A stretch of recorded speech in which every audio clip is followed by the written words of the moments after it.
Good morning.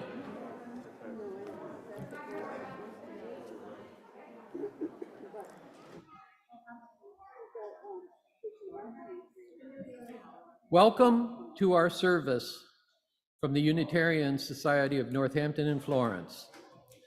I'm Rich West, and I'm the coordinator of the USNF Haiti Support Group. Other group members, Daphne Stevens and Judy Hyde, will be assisting today. It is wonderful to see you here this morning in the Great Hall and online. Thank you to everyone who is helping make this service happen this morning. If you are new or returning after a time away, we're very glad you're here. Feel free to fill out a blue welcome card, which you can put in the offering plate later in the service. There is also an online version that you'll find through the link in the chat. We'll put you on our mailing list so you can receive information about all of our activities. We strive to be a congregation that welcomes people of all ages, races, religious beliefs, backgrounds, sexual orientations, gender identities, and abilities. We belong to the Unitarian Universalist Association of Congregations, and we are guided and inspired by its values and principles. Our values and principles move us to remember that we in Northampton inhabit unceded land of the Pecumtuck and Nipmuc peoples. They remind us to acknowledge our responsibility to face the legacies of dispossession and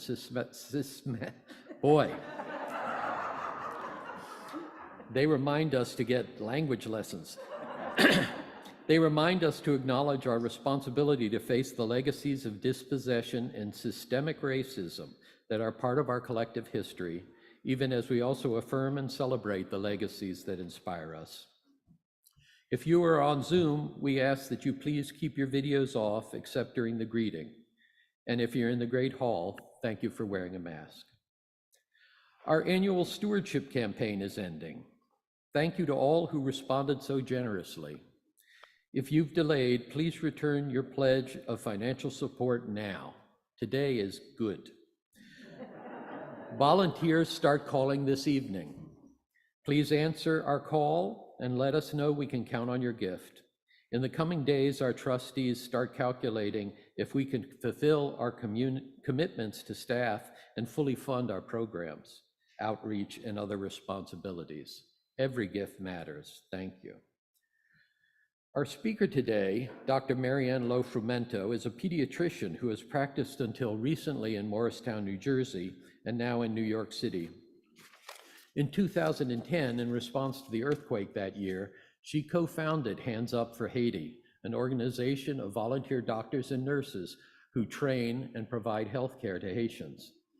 The USNF's Haiti Support Group organized soon after to assist in the work of USNF doctors Matt Kane and Ann Marks, who traveled to Haiti once a year on their own expense to help the people there. Matt and Ann have since founded an organization in Uganda based on the Hands Up for Haiti model. Over the last dozen years, you of the USNF have sent tens of thousands of dollars to Haiti via Hands Up for Haiti and another nonprofit we support there, Sonia Aidi, as well as provided other support. Later this morning, Marianne will tell us how Haiti has fared during the COVID crisis and the recent violence that has terrorized the country. Now, we will begin our service.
These are the words of Mother Teresa.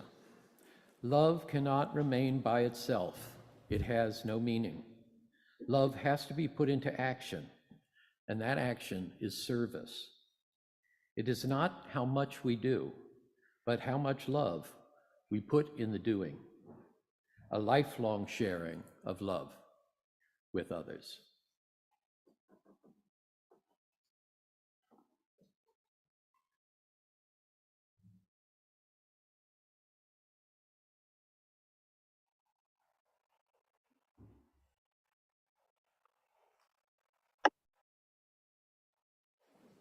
I invite everyone to rise in body and spirit for our chalice lighting. We'll remain standing for the first hymn, number 125, From the Crush of Wealth and Power. We light this chalice as a beacon of hope, a sign of our quest for truth and meaning. We light our chalice as a beacon of love, in celebration of the life we share together.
I'd like to read from our book today called Haiti Is.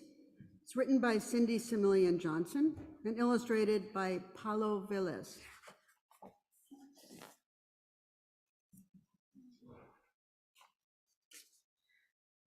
Wherever I go, people ask me, "Where are you from?" I tell them my family is from Haiti. "What is Haiti like?" they ask. I think about the very first time I visited Haiti when I was a child, and then I tell them.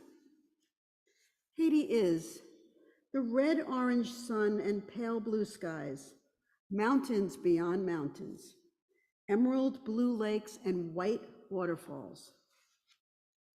Haiti is mountaintop castles and clay houses on hilltops, painted in sea green and turquoise blue, coral pink and sunny yellow. Haiti is boys and girls in blue and pink uniforms, children playing hide and seek, the sounds of joy and laughter. Haiti is cathedral bells ringing and churchgoers dressed in white singing hymns. Haiti is the morning wake-up calls of the rooster, whispered secrets carried by the wind, and the perfect rhythm and beat of zouk and compa. Haiti is women and men at the market, selling mangoes and papayas, fresh bread and roasted peanut candies, griot and pickles. Haiti is the hibiscus flower Mama wears in her hair, the strong black coffee Papa drinks in the morning. Haiti is Grandpa whistling through the gap of his front teeth and red dust rising from Grandma's broom. Haiti is the very hot sun, its kiss and embrace, in a rainstorm that starts and stops in the blink of an eye.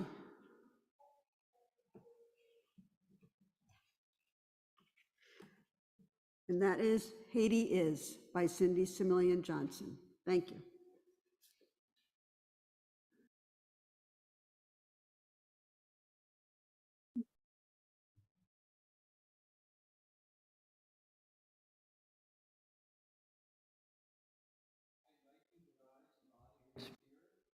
In singing hymn 134, Our World is One World.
You can do that too.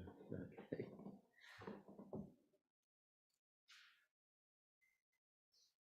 Now it's time for us to greet one another. Those of you in the Great Hall, please wave, facing our cameras in the back. If you're on Zoom, you're invited to turn on your videos, wave and say hello in the chat. It's helpful to switch to gallery view. Anyone online or here in person who is new or newish and would like to say hello, tell us where you're from.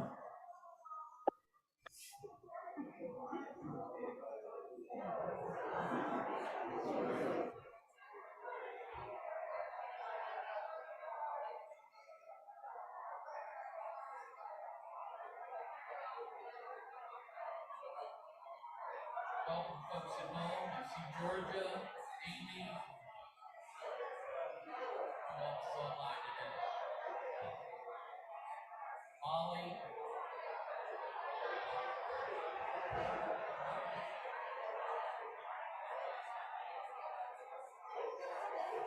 It's coming on the screen, there's the right one. Okay.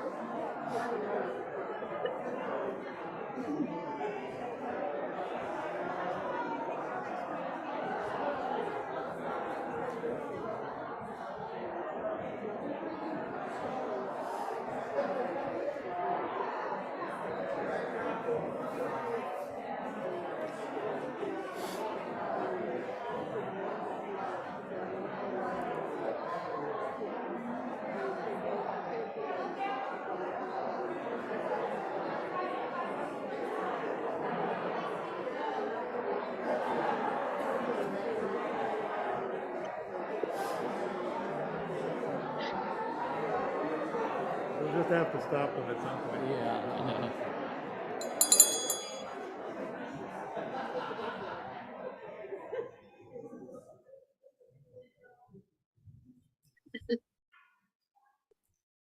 It has been good to see everyone. Please remember to turn off your videos at home.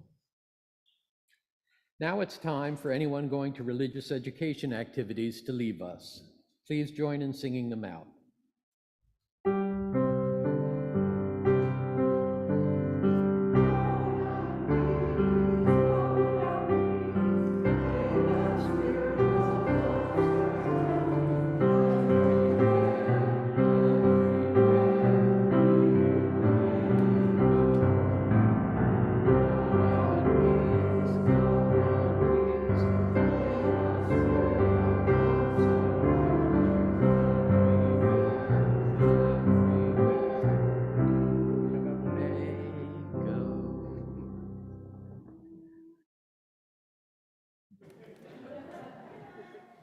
We'll now hear the Social Justice Minute from Janet Clark.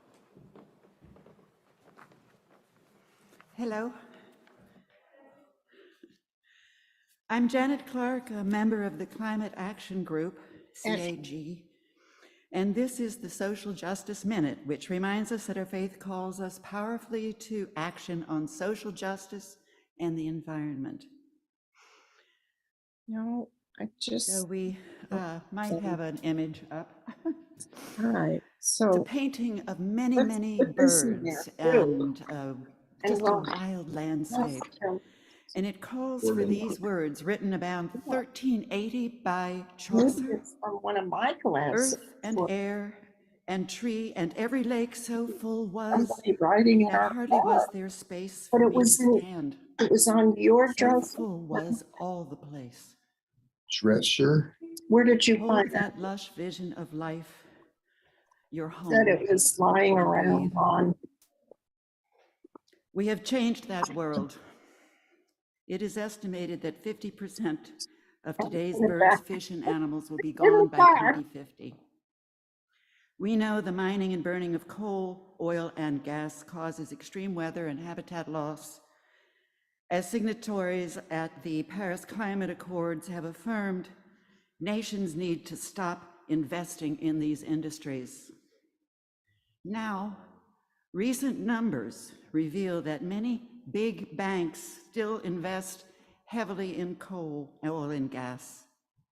If you bank or use a credit card from Chase, Citibank, Wells Fargo, or Bank of America, your carbon footprint may be double what you think it is. And these banks are protecting investments in fossil fuel extraction so that carbon in the ground won't become stranded and lose value. I expect you are all personally doing much to help, driving less, eating greener, turning down the thermostat. Here is a way to cut your carbon load in half and do it fast and make it count. We invite you to move your money out of dirty banks and into one of the many solid local community engaged banks available to you. This broad-based initiative will work if we join others and engage our banks and community leaders in the strong strategy to reverse the climate crisis. Members of CAG will be in the parlor after this service to share a list of better options and answer questions. You on Zoom can see helpful links in the chat. Put your money where your heart is. and what we do matters. See you at the rise of service in the Polar.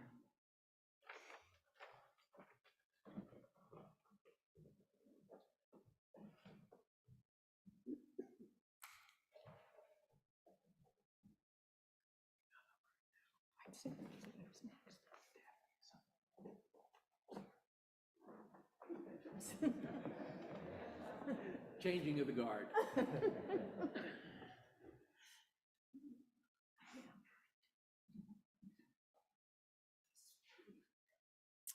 Hi. There is so much going on in Haiti. It is a nightmare for all the people who are there.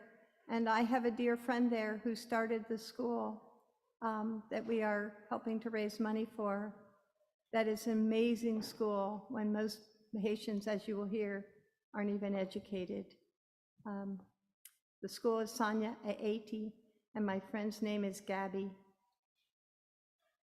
Here are a few statistics about Haiti's plight. Haiti is the poorest country in the Western Hemisphere and 168th in wealth out of 187 countries. The gross national income per capita is $1,730. The average GNI for Caribbean, Latin America, developing countries is 8 times that. 2 out of 3 Haitians in the labor force do not have formal jobs. 3 in 5 Haitians live on less than $2 a day. 1 in 4 lives in extreme poverty on less than $1.25 a day. 50% of Haitian children do not attend school. Approximately 30% of those who do attend will not make it until the 3rd grade. 60% will abandon school before the 5th grade. 2 in 5 Haitians cannot read. The average literacy rate for Latin America and Caribbean developing countries is 92%. In Haiti, 1 in 20 babies dies at birth. That is 4 times the average for other Caribbean, Latin American developing countries. Of those who survive birth, 1 in 12 will die before the age of 5. Thank you.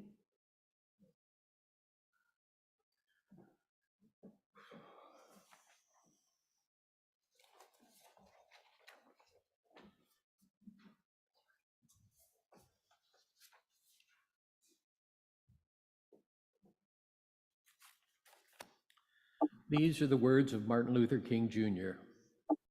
I choose to identify with the underprivileged. I choose to give my life for the hungry. I choose to give my life for those who have been left out of the sunlight of opportunity. This is the way I'm going. If it means suffering, I'm going that way. If it means dying, I'm going that way, because I heard a voice saying to me, do something for others. Please keep these words in mind as we take a moment for silent meditation.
put the stage up just for us.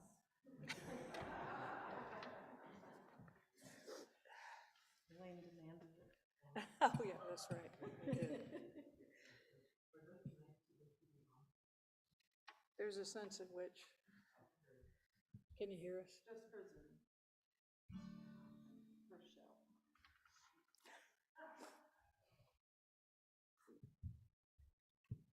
This is a song about making a choice together.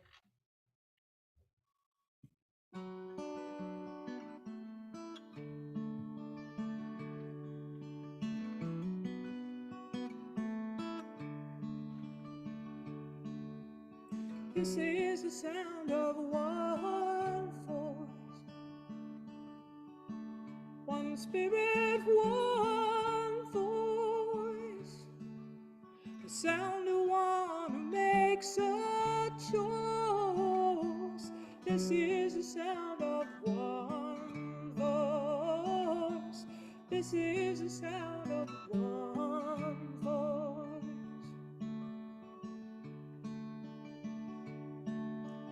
This is the sound of voices too.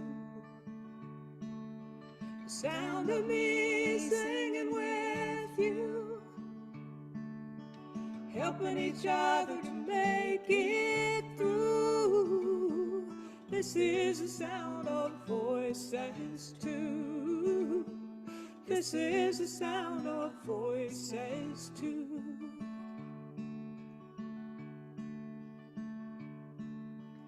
This is the sound of voices three, singing together in harmony, surrendering to the mystery. This is the sound of voices three. This is the sound of voices three.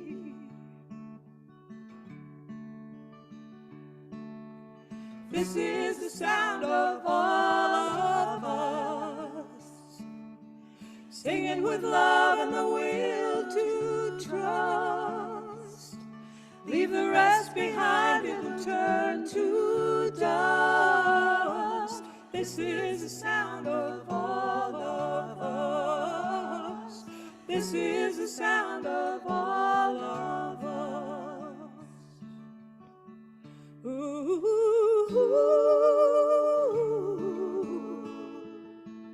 Ooh, ooh, ooh, ooh.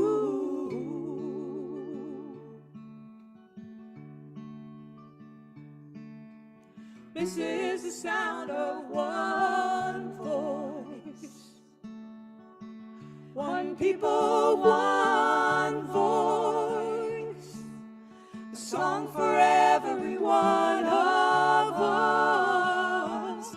This is the sound of one voice. This is the sound of one voice.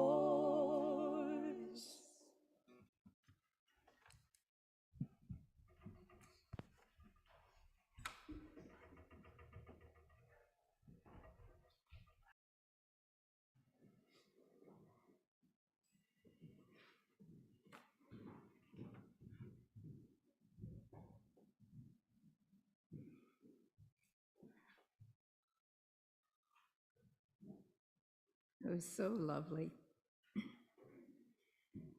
The poem that I'm about to read, Tomorrow's Toussaint, refers to François-Dominique Toussaint Louverture, who was a Haitian who was very instrumental in the Haitian Revolution at the beginning of the 19th century, or the late, it began at the end of the 1790s, but it went on for some time after that.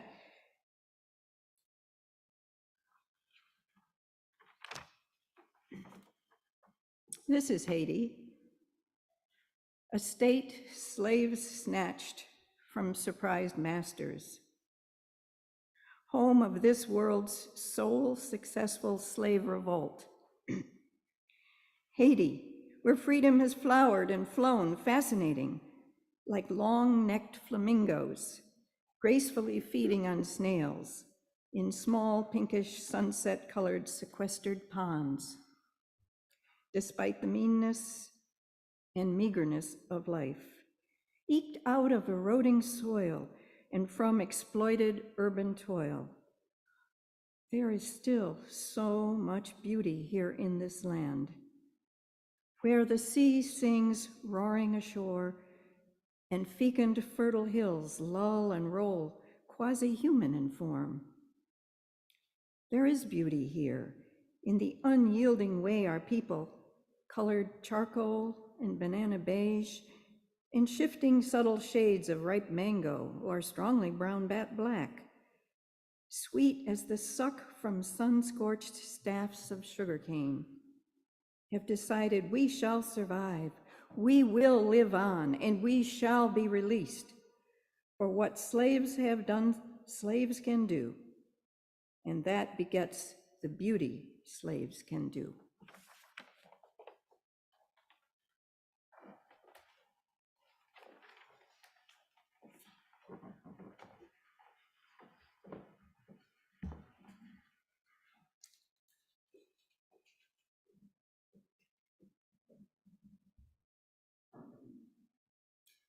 Good morning. Say bonjour. It's so wonderful to be back here. It's been too long. And I just want to thank especially the Unitarian Society of Northampton and Florence, and especially to Richard West, who extended the invitation to return to speak to you about Haiti, give you an update, and to once again thank you for all your continued support throughout the years, which, as you will hear, is so appreciated and needed.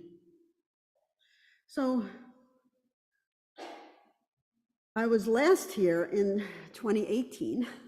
I was supposed to return in the spring of 2020. Something happened and to prevent that.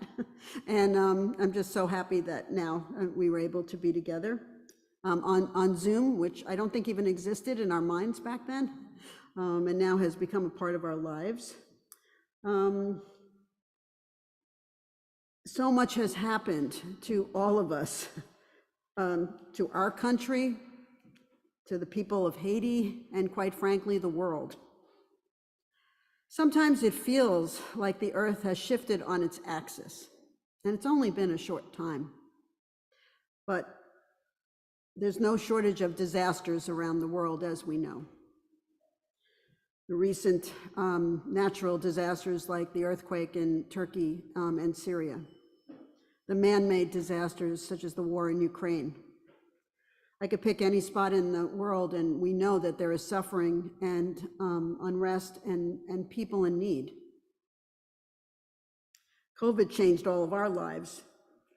And excuse me, it's easy to feel overwhelmed sometimes by the degree of need and overwhelming disasters in the world. It's hard to carry hope with you every day. And yet, it is what sustains us. And for me, this is the reason to continue the work that we're doing. So I want to talk a little bit about earthquakes, because I think they define the story of how we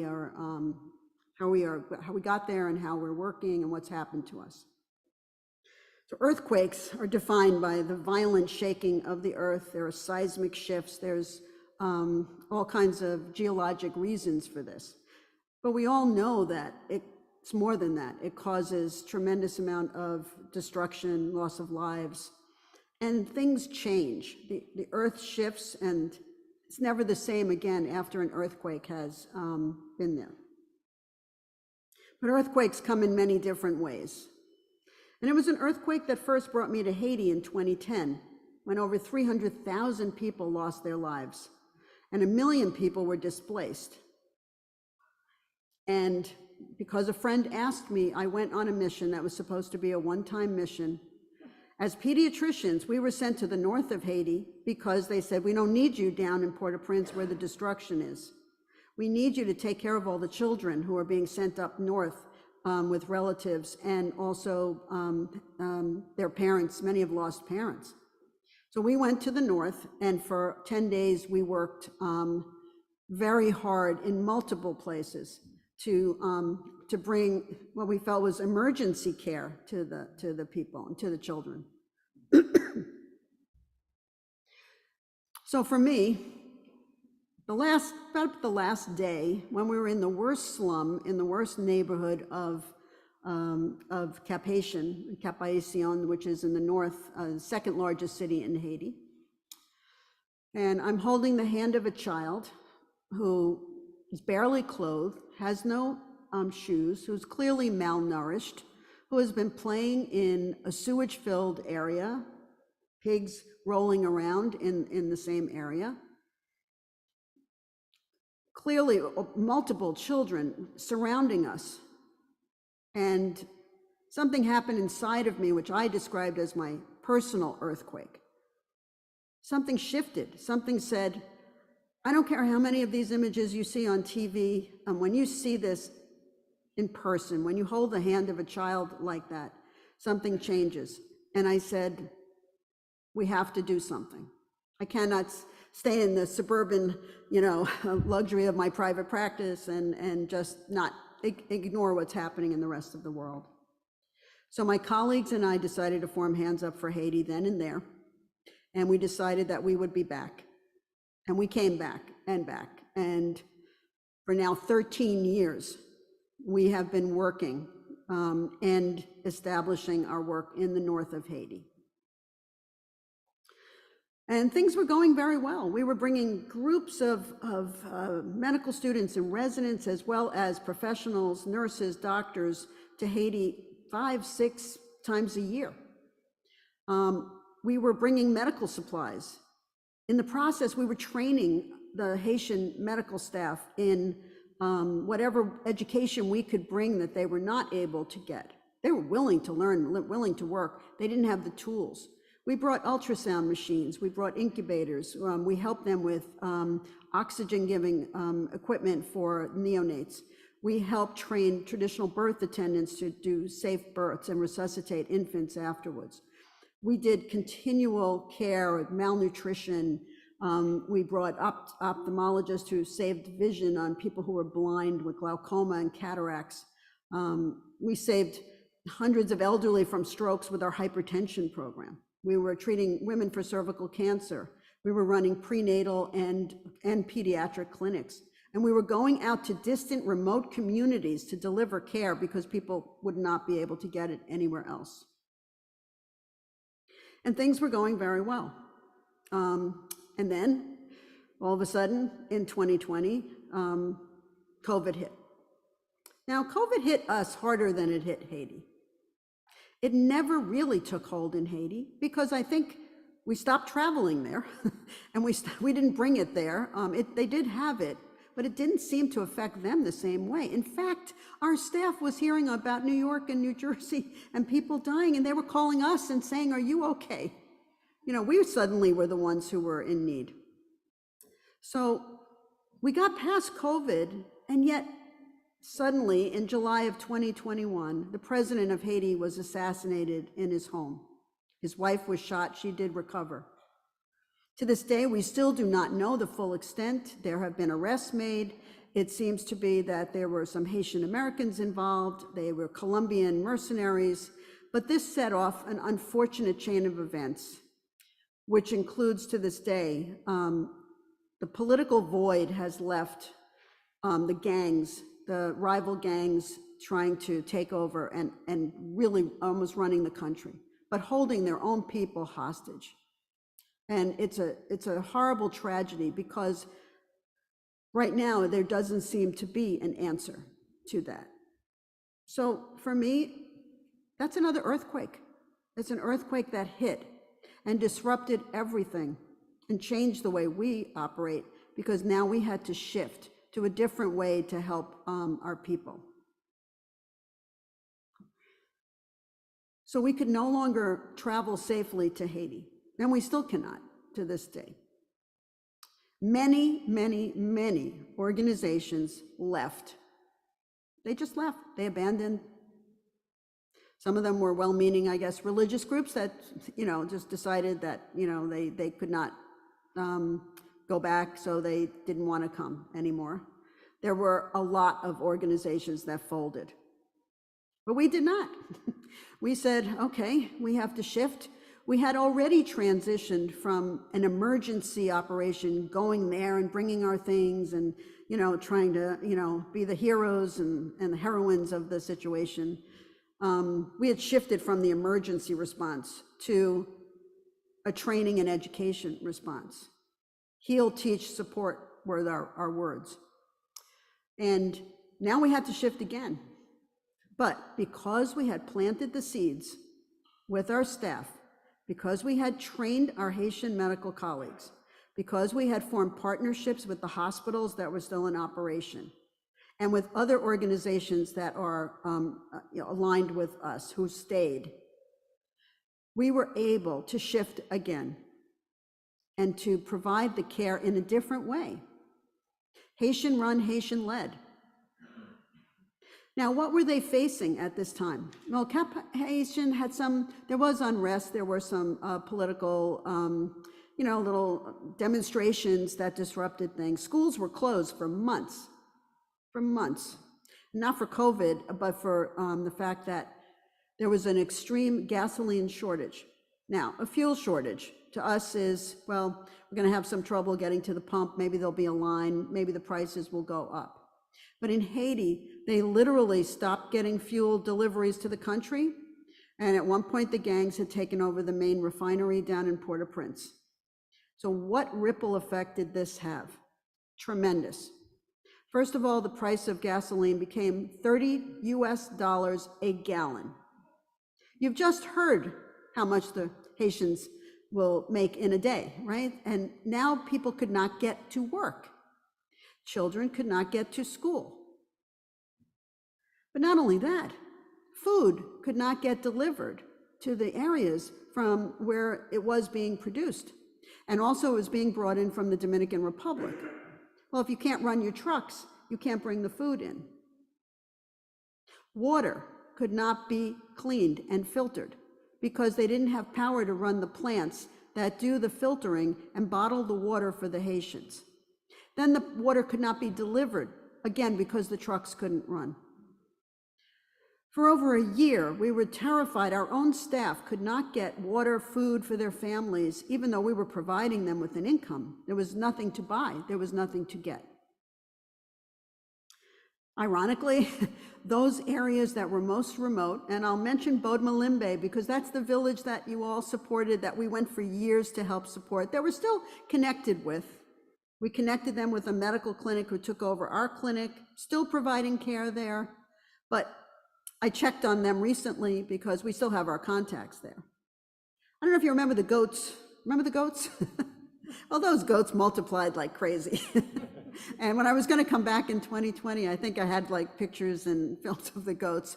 They just multiplied and multiplied. Well, that whole community now has milk, has the goats. They also were planters, they're fishermen, and they had their little gardens.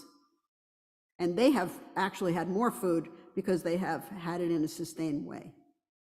I wonder, talk about climate change and the effects, it's gradually eroding the beach area in front of the school and the clinic.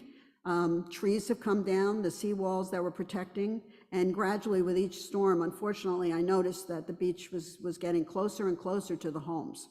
And I pray that it will not be overwhelmed by some storm someday.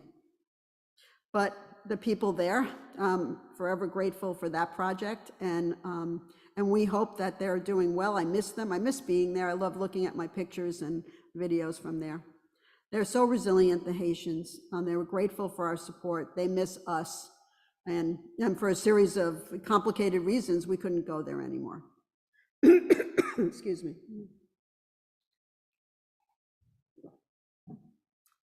So we shifted. We had to decrease the number of programs we were doing. We decided to focus on our 5 locations in and around the north, which serve very, very poor populations. populations that were living in the slums and the shanties, populations that don't have access to fishing, that don't have access to gardens. And we started some community gardens for them so that they could start planting. The school that you also help support, the SEMA School of Hope, run by Sonia Haiti and Gabrielle Vincent Orel.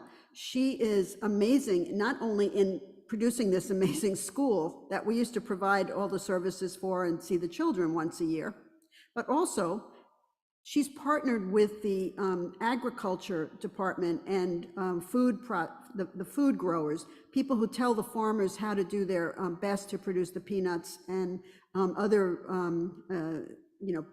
food that the farmers grow. And she has now brought that to her community in Limonade. So you see how you get started with one thing and you end up doing another. And now food is very important to us for our people. And we've partnered with a few organizations that are now providing food for our families in these communities. So we serve, it's probably, maybe 50,000 people or more in these 5 locations. We have something called Mobile Sante, which are similar to the teams that we created when we were going with our American and US, Canadian groups. We were going to these villages and setting up in churches and schools. Well, now our Haitian staff does that. They go once a month to all of the clinics to just run their, to see everyone. But we also have a weekly and every other week in some areas, malnutrition programs. We never stopped providing the Medica Mamba, the Plumpy Nut, the nutritional supplements to the children, despite everything. We never stopped supplying it. Now, how did we do that? Well, if you had asked me, I would not have known how to come up with a solution. But guess what? Our staff, they knew what to do. Our staff was so resilient, so creative. They found a way to get fuel. They would go in the middle of the night when they knew there was going to be a delivery. They would go and make friends, do whatever they needed to do to be able to get supplies. So we had enough to provide. We had a little van and we could pick up people along the way because people couldn't pay even to take a moto to get to our clinic, like the nurses and the doctors to work there. So we were able to get our staff there. We have community health workers who we train that live in every village who not only identify all the people in need, the children who are malnourished, a mother who is pregnant, an elderly person who needs services, and they know that they will come on this day to our clinic when we're there. Crucial, because many people can't travel. So if you can walk to the church, if you can walk to the school, we can see you. And we were able to, they were able to get medicines from the Dominican Republic and make these little trips and get the medicines in. We could not even send supplies. We were able to get one shipment through in the last 2 years, one shipment. And that was with great difficulty by partnering with another organization that was able to bring. So it was up to the Haitians, and somehow they found a way. We decided to concentrate on our prenatal clinics and treat the mothers who were pregnant and make sure that they had everything that they needed, including a safe birth plan. But what do you do with the babies when they're born? We can't not take care of them. You heard the statistics. Maternal mortality rate is extremely high. It's about 1 in 50 mothers will die in childbirth. Well, unfortunately, and we were planning and we created a well baby clinic, and it was going to be run by my colleague, who was a very, very dear friend of mine, who we took all of those trips together. He was another pediatrician in Morristown, New Jersey area, 49 years old, and November 2020 suffered a heart attack and died in the middle of the night. It was a devastating blow to our organization, to me personally. Things shift again. Earthquakes come in many different forms. His family, his practice, his patients rallied. And we created, in his honor, the Kairam Clinique for well babies. And we now see all the babies, not just the ones born in our prenatal, for up to 1 year. They're seen every month in the beginning and every other month to make sure that they are gaining weight, that they don't become malnourished, that their mothers learn breastfeeding techniques. And we have not had a single baby, 120 in the last year, not a single child has been admitted to our malnutrition program who has gone through that. They've been vaccinated and they have been cared for, and they get counseling. So their mothers deliver safely. We take care of their babies. And then they're seen routinely during these mobile Sante clinics. We have a pediatrician on staff now, a Haitian doctor. We have the Haitian nurses, and the work continues. We had to cut out some of our programs, like our eye program for now is temporarily halted because we can't go to do the surgeries. And hopefully the doctors that were trained by our teams are continuing. The hypertension program continues. And what's fabulous is most of those are, their medicines are delivered to them in a 3-month allotment. And then they're checked now every other month instead of every month. And those are older people. We've tried to prevent strokes because it's hypertension in Haiti is very, very severe.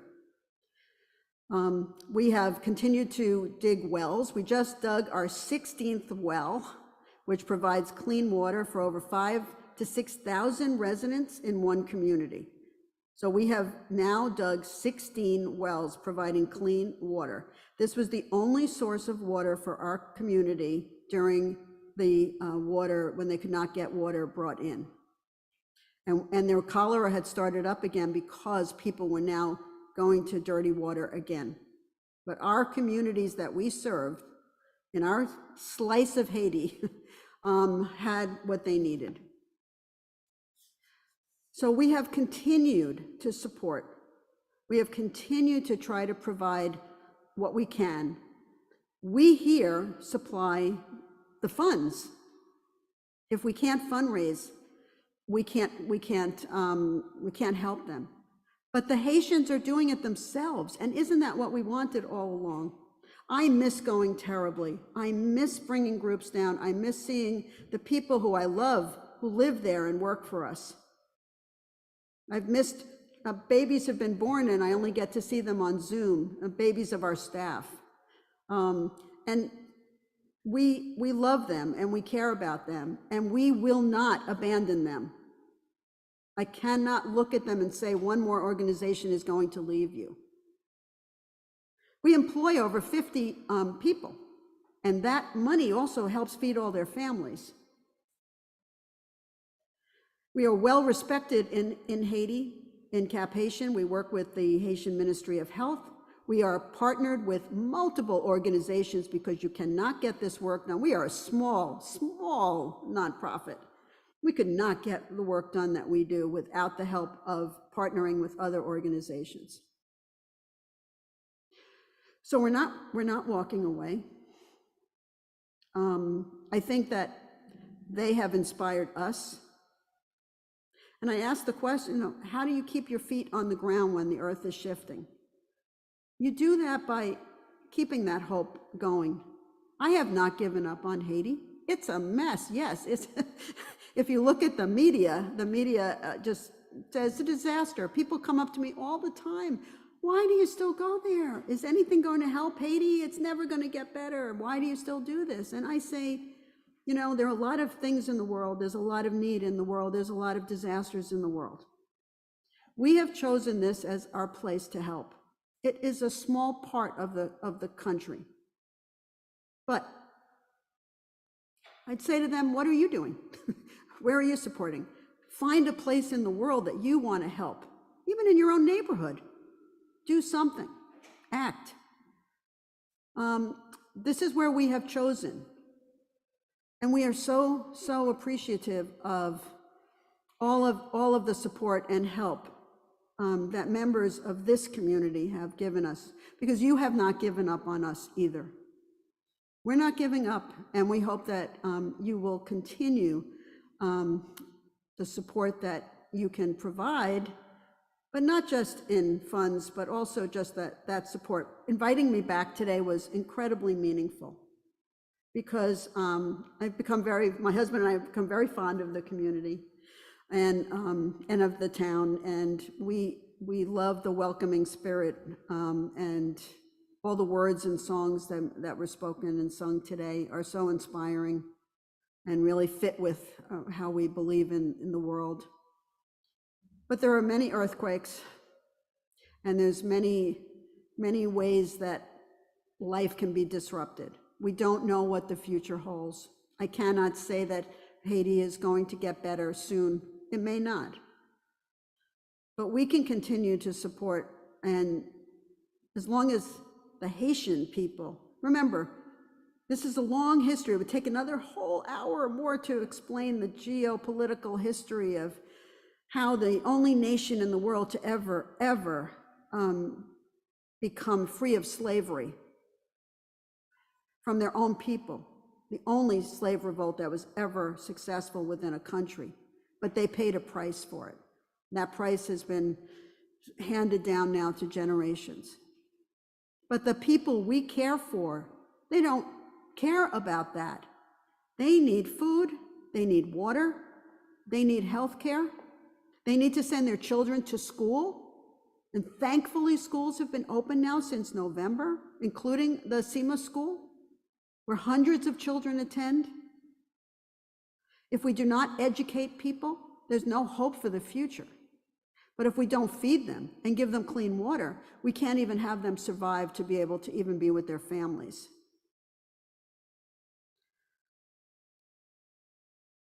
Within me, there is hope.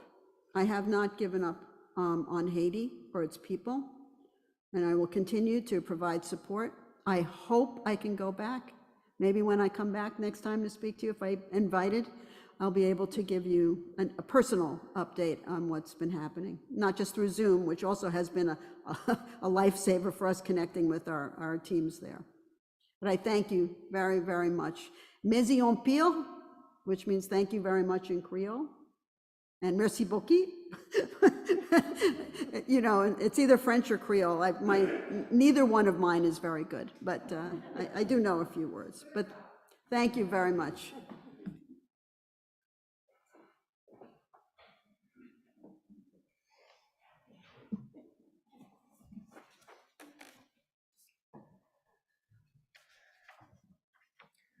Our generosity makes everything we do possible, and it helps us support organizations and movements in the greater community.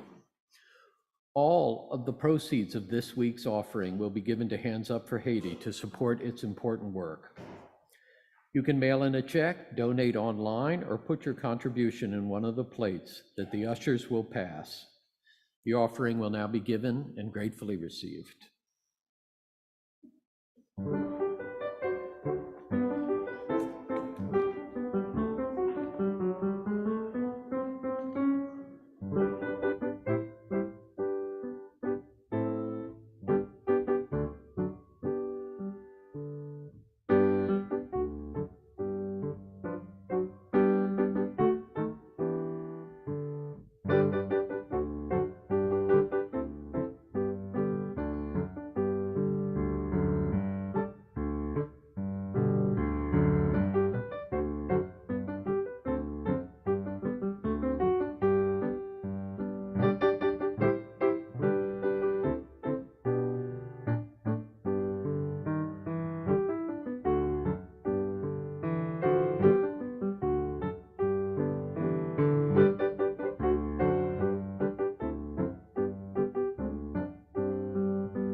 Singing of hymn number 149, Lift Every Voice and Sing.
Before we close our service, I would like to invite any and all of you into the parlor afterwards if you'd like to talk one-on-one with Dr. Lo Frumento. Also, if you like today's story for children, we have copies of Haiti Is by donation to Hands Up for Haiti. Our closing words are from Barack Obama. And I'm going to find them because they were cut off on Jan's version.